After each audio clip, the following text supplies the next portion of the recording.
Alex, have we been doing the closed captioning?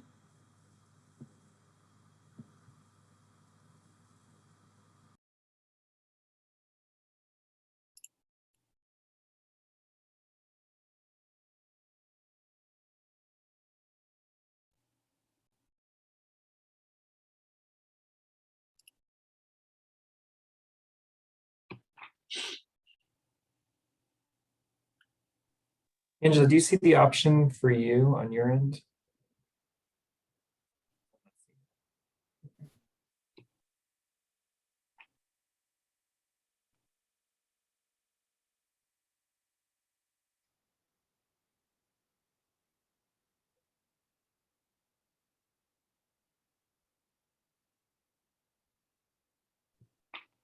Okay, hello everybody. My name is Alex Pond with the UNM Division of Community Behavioral Health. Welcome to today's webinar presentation for Rural and Community Psychiatric Residency Program webinar series. A couple of announcements before we get started. Please make sure your sound is muted during the presentation. If you have any questions, please submit them in the chat or feel free to unmute if Dr. Davidson opens the floor. For those requesting CEs or certificates of completion, I'll share an evaluation link at the end of the presentation. To receive a certificate, you must attend the full presentation.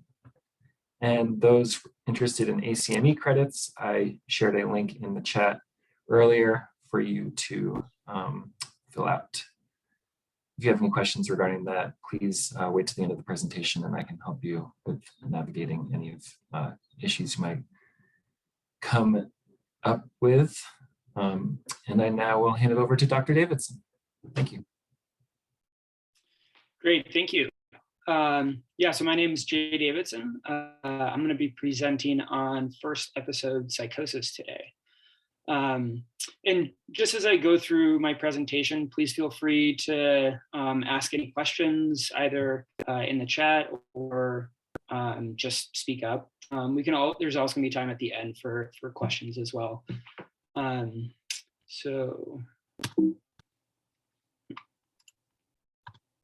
So just quickly, a little bit about me. I did my MD and Master's in Public Health at George Washington University. I'm currently a second year psychiatry resident at the University of New Mexico.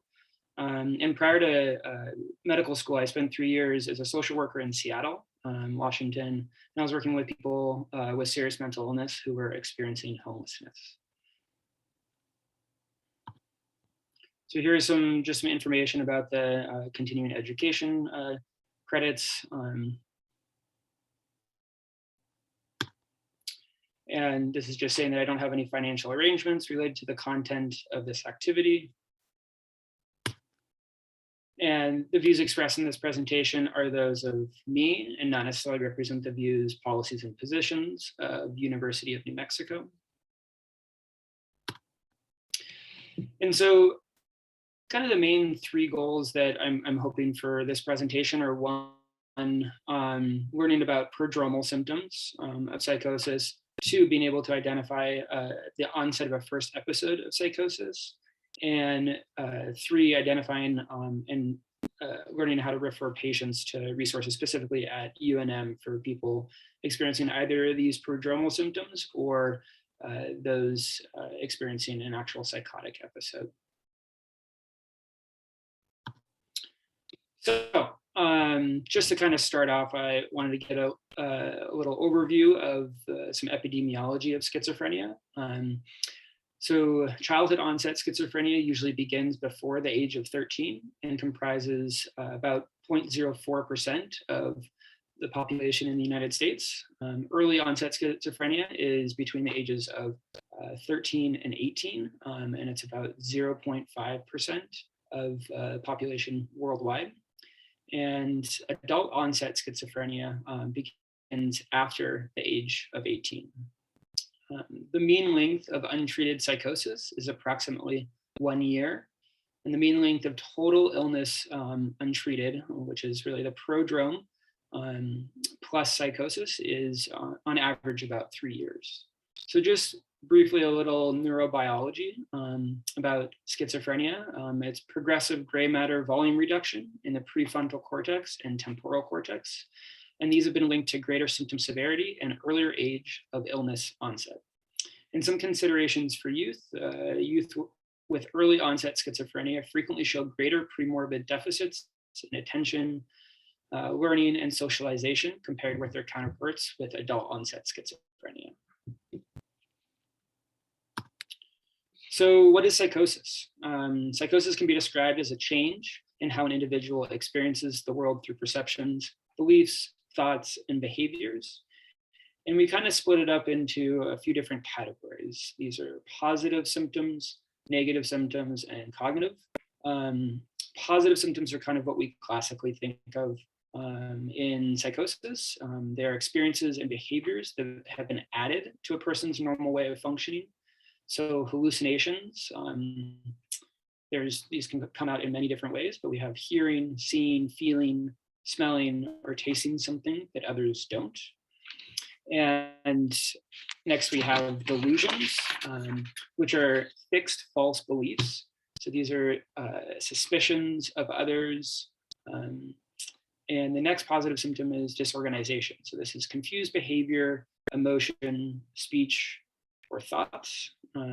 So some examples of disorganized behavior or disorganization is from the standpoint of speech is someone who is incomprehensible. An example for behavior is someone who's wearing like a down parka on a hot day. And emotional disorganization is we look at as an inappropriate affect. So someone who's laughing when talking about a sad event.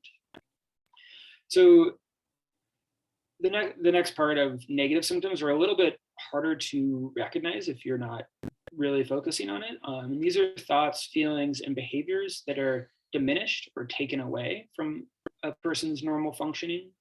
A few different examples: avolition, which is the reduction, difficulty, or inability to initiate and persist in goal-directed behavior. It is often mistaken for apparent disinterest.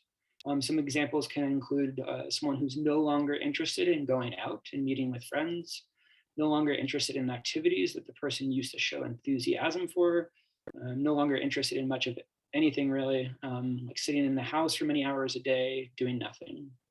And this can lead to poor hygiene and unclean living situations. Another example is affective blunting, which is the reduction in the range and intensity of emotional expression. Blunted affect refers to a person's inability to express emotion regardless if emotions are present. This is shown verbally or non-verbally, especially in situations expected to engage emotion. And this can be a side effect of medication and should not be confused with apathy, which is the lack of emotion altogether. The difference really is in the intensity of emotional expression. And visually, this can manifest as like a blank stare with inconsistent eye contact, or speech that is severely restricted in terms of emotion and fluency. And another example is alogia, which is the poverty of speech. This is the lessening of speech fluency and productivity.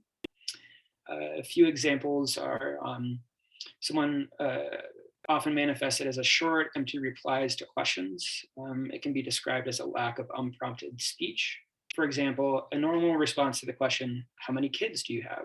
Could be something like, I have two kids, one boy and one girl. Their names are Alice and Gary. Versus someone with poverty of speech, they might say from the question, how many kids do you have? 2, well, what are their names? Alice and Gary. Are they boys or girls? 1 boy, 1 girl. And another example being asociality. This is someone who spends most of the day alone or only with close family. Some examples can be lack of desire to form relationships, social withdrawal. It's common in people with schizophrenia. People with schizophrenia may experience social deficits or dysfunction as a result of the disorder, leading to asocial behavior.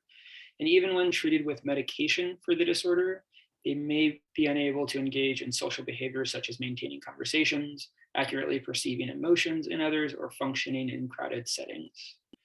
And so kind of just wrapping up negative symptoms, these are really difficult to treat and also difficult to distinguish from other disorders, whether they're a result of any illness directly or indirectly, such as a medication side effect, or someone really we often see this with hopelessness or depression as well. And then lastly, the cognitive symptoms. These are disruption in attention and memory, like executive functioning skills. We can see disorganized thinking, slow processing, difficulty understanding, poor concentration, poor memory, difficulty expressing thoughts, difficulty integrating thoughts, feelings, and behavior. So kind of thinking about psychosis overall, there's really a spectrum. This can include a schizophrenia spectrum of disorders, as well as affective psychosis, which has a mood component like bipolar disorder or major depressive disorder with psychotic features. So these disturbances in thoughts, feelings, and how we see the world can be confusing and distressing and really difficult to make sense of for someone.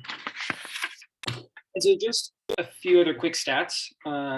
It's estimated the global incidence of psychosis is 2 to 3%.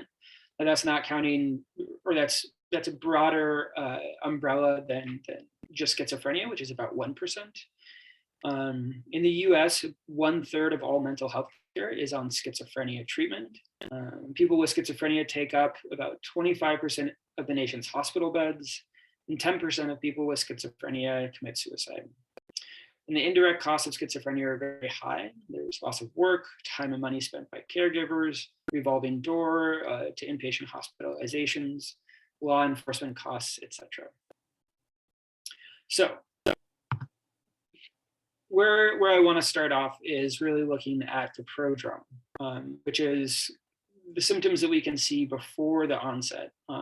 These are the signs and symptoms that precedes really the onset of psychosis. It's the time span leading up to the first obvious psychotic episode. And this can last from weeks to several years. And if recognized, it may not always develop to full-blown schizophrenia. However, it's not necessarily specific to schizophrenia or developing psychotic symptoms.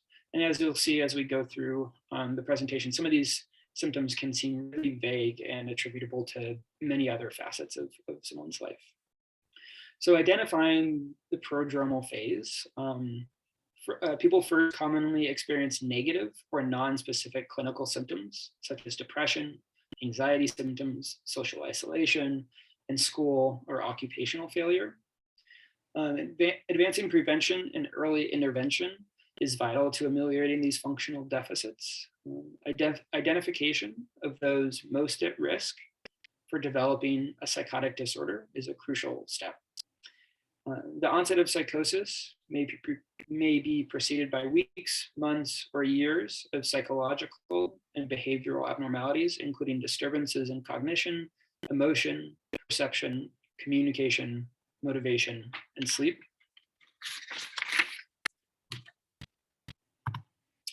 So looking at some of the clinical manifestations in children and adolescents, in childhood onset schizophrenia and early onset schizophrenia, these are severe and debilitating forms of schizophrenia. Children and adolescents are more likely to exhibit negative symptoms like the affective flattening, the poverty of speech, avolition, which is our decreased motivation that we see. And in general, they're less likely to report positive symptoms. However, if they do, hallucinations are more common than delusions in youth with schizophrenia compared with adults. And most common hallucinations are auditory, often with commands. We will see delays in language, motor, and social development, which may be pronounced. And longitudinal studies have shown that regardless of age, transition to syndromal psychosis is associated with cognitive decline. And we see a marked decline in IQ scores approximately 2 years prior to the onset of frank psychosis. Cognitive deficits associated with memory and attentional deficits are the most extensively documented in patients with psychosis. Difficulties with learning and verbal memory at any age can result in more significant impairment, often with earlier age of onset. And these patients fail to show age-related gains compared to healthy controls. So when a patient comes in with suspected schizophrenia, what really needs to be on the differential, and what sort of tests should we do? And so I don't claim that this is necessarily exhaustive differential, but these are some of the things that would be important to rule out. So first on the list, we have PTSD, which can often include delusional and paranoid thinking, as well as flashbacks. And it can be described as auditory hallucinations. We see hypervigilance and flashbacks, which can often be misinterpreted as paranoia and hallucinations. Autism spectrum disorders, which can often be misdiagnosed as psychosis. They also have common features such as general impairment in social communication, and that can be misinterpreted as negative symptoms of psychosis or stereotyped use of language, which could be confused as disorganized speech. So mood disorders, excuse me, major depressive disorder, psychotic depression, and bipolar disorder with psychosis should also be considered. In looking for a history of mood episodes when trying to rule this out. In comparison, more extensive gray matter losses like the seen in those with childhood onset schizophrenia. Also need to rule out delirium. And a big one is substance-induced or medication-induced psychosis. Substance use and co-occurring psychotic symptoms increase the risk for developing primary psychotic disorder. So not only is it something that we need to rule out, but also take into consideration that can, as I'm saying, increase the risk of frank psychosis. Cannabis can directly cause psychotic symptoms, and it's possible it may play a causal role in the development of primary psychotic illness. This is helping to rule this out. It's important to get a toxicology screening. However, some new drugs are not detectable. And just brief overview of a few other things we look at, like seizure disorder, encephalitis, like herpes or anti-NMDA, CNS tumors, chromosomal abnormalities, autoimmune disorders like lupus, and metabolic disorders.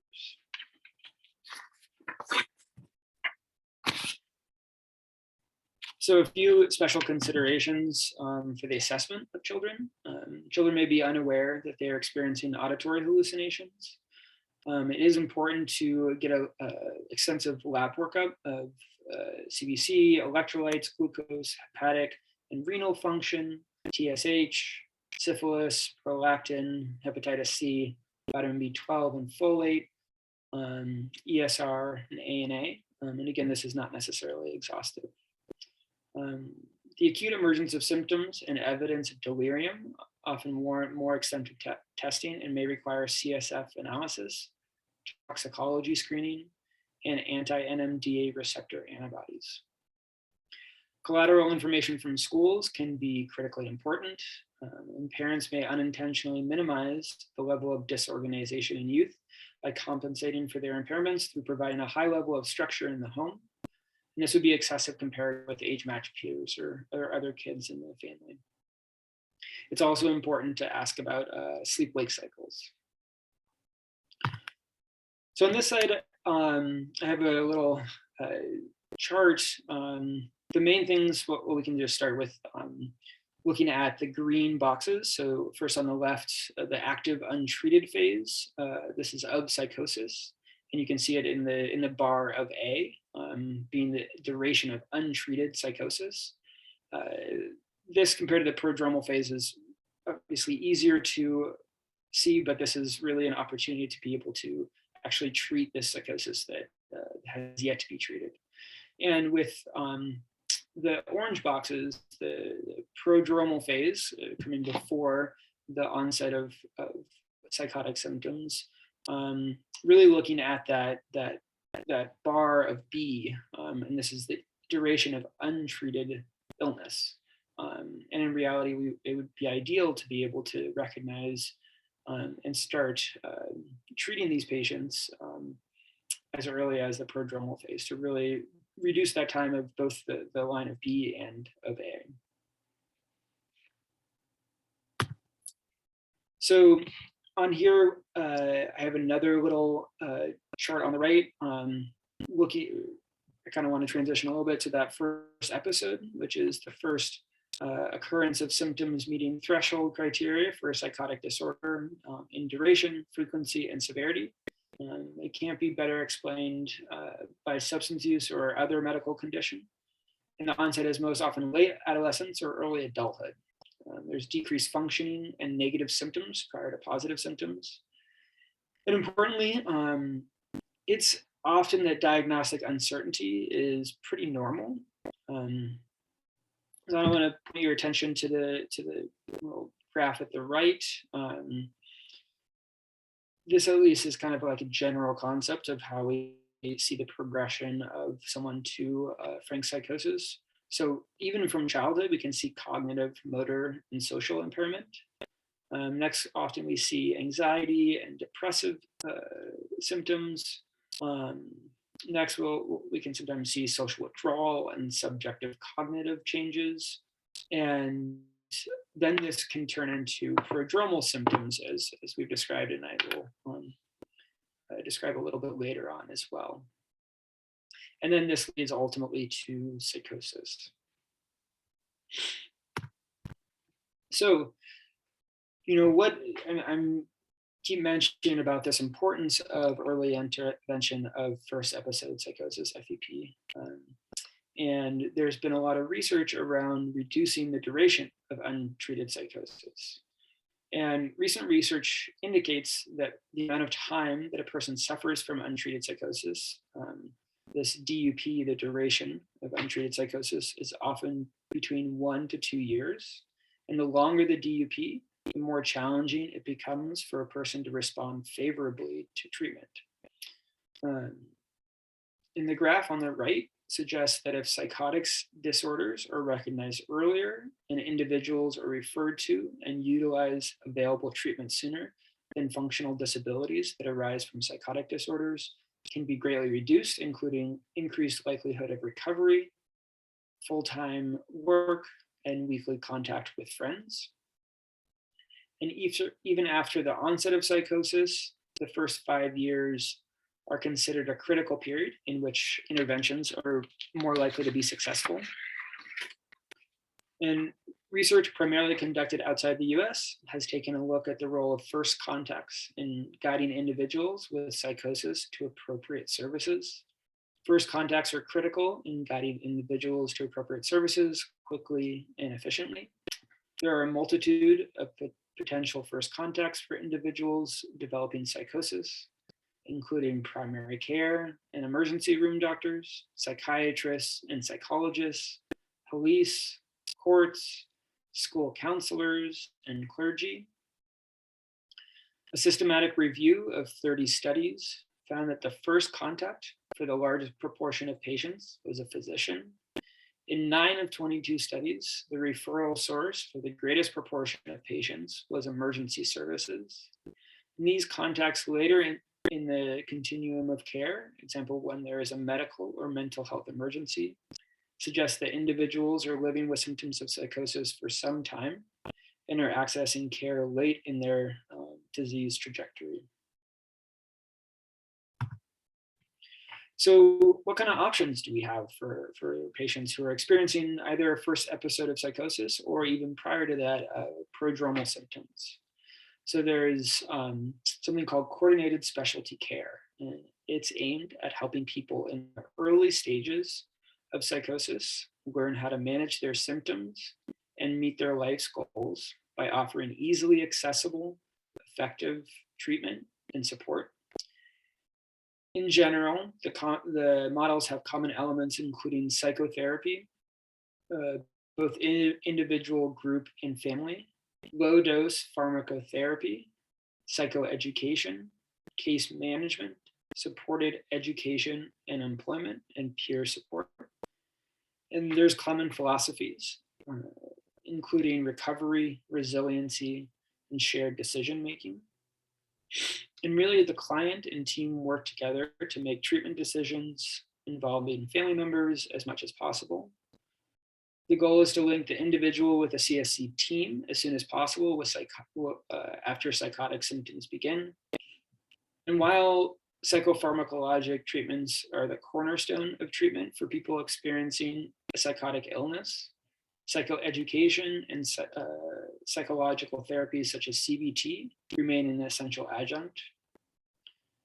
Such therapies have a role in the direct treatment of positive symptoms of psychosis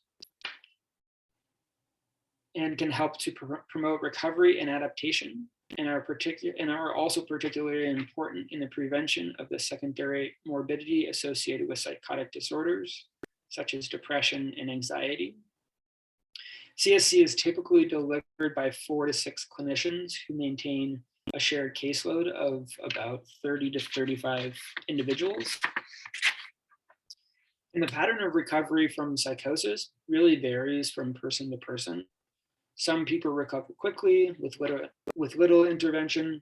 However, others may benefit from support over a longer period. People can make a good recovery even if they continue to experience some symptoms. There are good techniques for managing symptoms that persist in spite of taking medications. The likelihood of a good recovery is much better with early and specialized support. Support from family and friends can greatly improve recovery as well. And once treatment is instituted, some people will get better slowly, while others can go through a period of seeming lack of progress and then make sudden shifts in well-being. Many young people will never experience further psychotic episodes after the first one. And once full recovery is achieved, the major focus is on maintaining and promoting wellness and the prevention of relapse.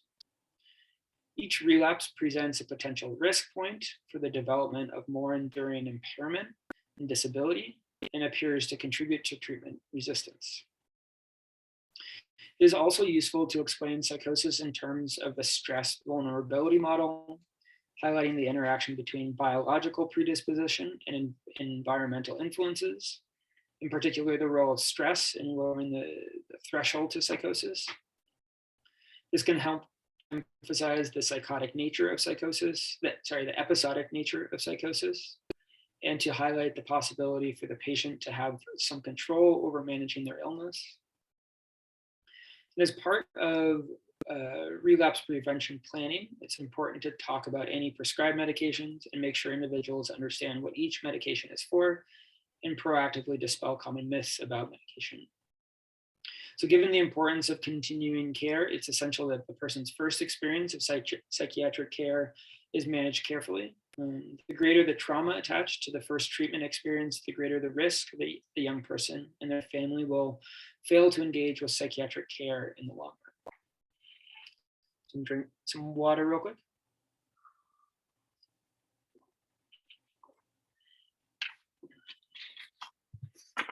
So again, kind of coming back to some of these early warning signs that we can see. And so really, regardless of symptom severity, some signs that really suggest a need for intervention is one, a deterioration in functioning. This can be an unexplained decrease in work or school performance, or a decreased concentration and motivation, decrease in personal hygiene, a decrease in the ability to cope with life events and stressors. We also see, as I mentioned, social isolation or withdrawal.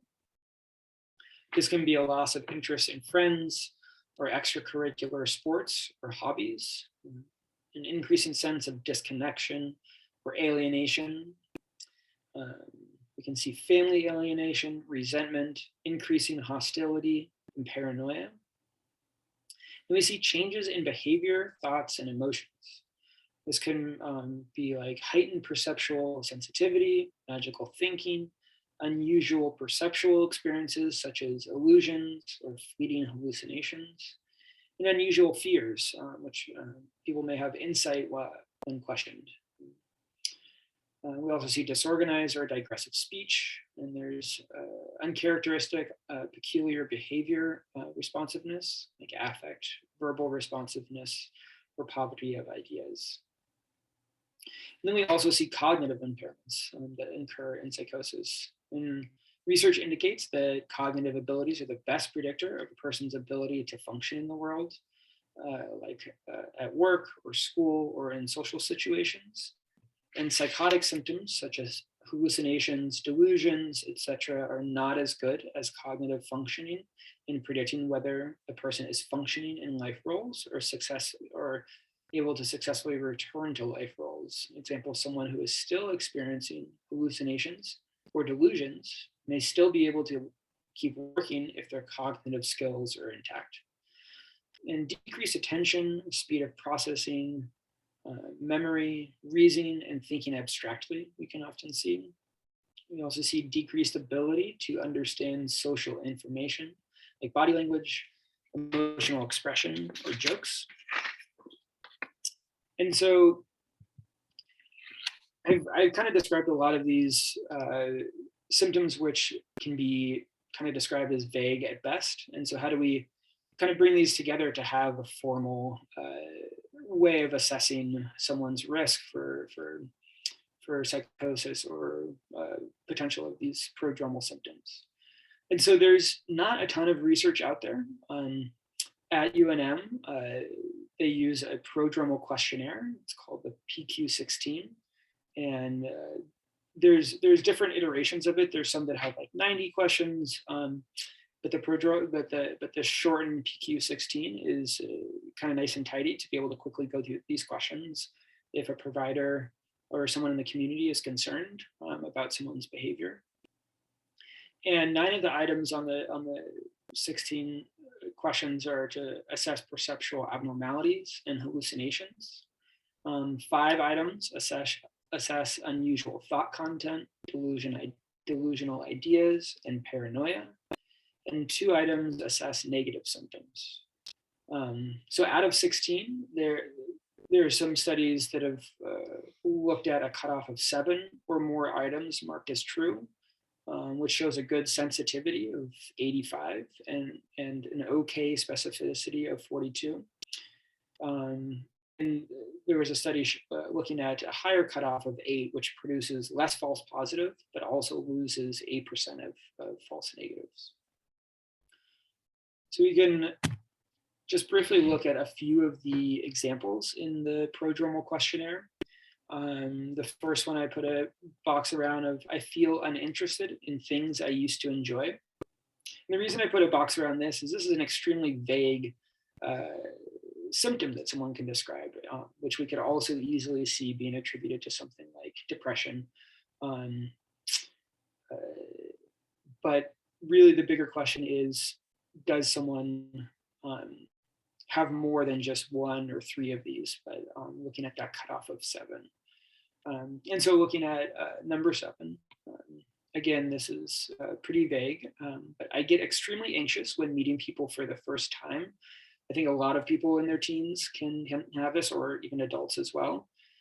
So again, just looking at, I'm really trying to highlight that these prodromal symptoms of psychosis are not like a frank psychotic episode, and that it's really looking at these vague symptoms and the kind of all of them coming together, starting to be a concern for some unusual behavior, some unusual thoughts that can be concerning for an individual.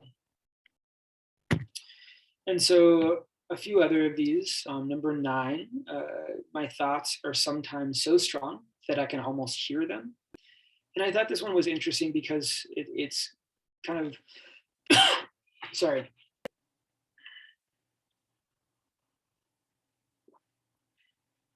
It's kind of teetering on to what we could look at as auditory hallucinations, but it's not quite there. That someone, sometimes I think we all have that experience of kind of having that internal dialogue of hearing our thoughts, but to really start to think that this is kind of something else is kind of what this question is going along. And so the next one I wanted to point out was number 12. Sometimes I feel suddenly distracted by distant sounds that I am not normally aware of. And so this is really kind of, again, another vague symptom, but kind of starting to look at a disorganization. We can hear a car going by off in the background and maybe recognize it as such, but still continue on with the conversation or the thing that we're focusing on. But when someone gets very distracted by that, that could potentially be concerning. But again, someone with ADHD might easily get distracted by things that other people don't get distracted by. And so number 14, I often feel that others have it in for me. And so again, when someone is not feeling that great, maybe they feel like the whole world is going down on them, that everyone is kind of, they're looked at negatively in everyone's view, which I think a lot of teens can have, but the concern is that this is potentially kind of a prodromal symptom of paranoia. And it's interesting, I actually had a patient yesterday, a teenager who I actually ran through some of these, this questionnaire with them, and it's very vague, but kind of looking at the kind of all of these coming together, starting to be concerning for some of the behaviors we're noticing with this teenager. There was really some cognitive decline in school. This person was describing some deja vu-like experiences they were having, which I believe it's number 2 on here. I often seem to live through events exactly as they happened before. And so there are some things that were going on that were fairly unusual for a teenager. That someone comes in your front door as a clinician and you hear them say they have auditory hallucinations. It's pretty straightforward. This person has some psychotic experiences, but the vagueness of these prodromal symptoms is really what I've been trying to focus on. So hopefully that's coming through. So part of my point in talking about this prodromal questionnaire is this is something that anyone can do. If you're concerned about a patient, you can open this up. You can easily find this online and just quickly go through this to kind of give you a sense of, they have some of these unusual symptoms, but are there kind of enough to warrant further investigation? And there are a few barriers to care and stigma. So some individuals may think that these symptoms will pass and decide to not seek help. They may not be aware of what's happening to them, and they may not want to believe they have a problem. They might feel embarrassed about seeking help. They may not know where to go for help, may be afraid of what will happen if they do seek treatment. And so again, let's say that you're concerned about one of your patients, and there are some options here at UNM. These are the Connect and Early programs, and it's for individuals between the ages of 12 and 25 living in Bernalillo County and who are at clinical high risk of developing psychosis or severe mental illness. And really the difference, to my understanding, between Connect and Early is Connect is more someone experiencing prodromal symptoms, and the Early program is for someone who's had a frank psychotic episode. And at both of these, they have individual counseling and psychotherapy, peer and peer family support, case management, medication management, and supported employment and education. And for any, if you ever feel that you want to make a referral, here are 2 different numbers that you can call. You can also email that you can see on there as well. So that's it for my presentation. I would be more than happy to answer any questions that folks have, or kind of wherever people want to go from here.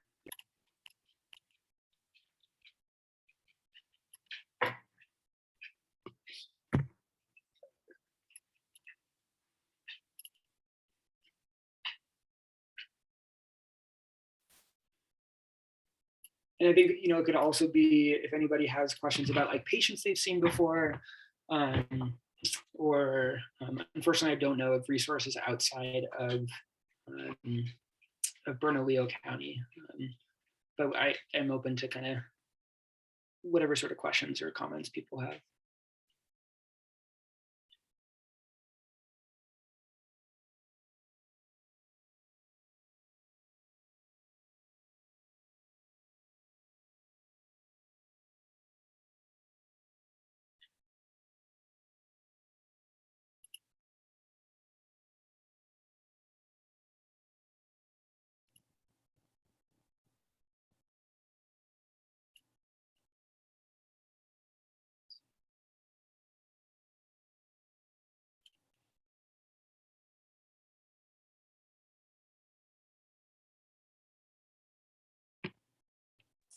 We'll just give it another minute or so in case anybody has any questions for Dr. Davidson.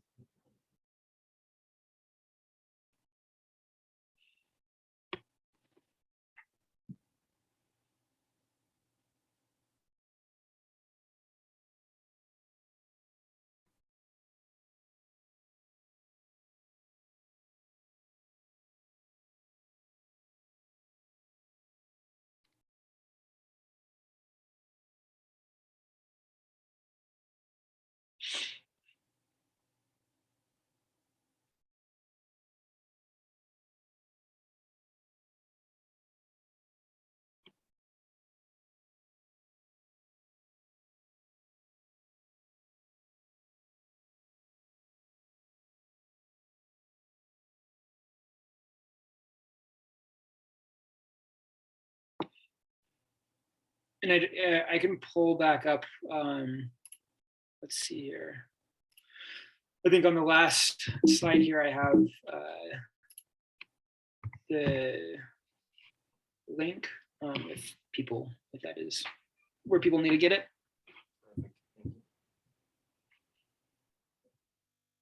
Well, thank you, Dr. Davidson. I guess at this point we'll call it. So I appreciate your time and the presentation, and yeah, thanks a lot. I'll stay on for a moment in case anybody has any questions about CEs or ACMEs.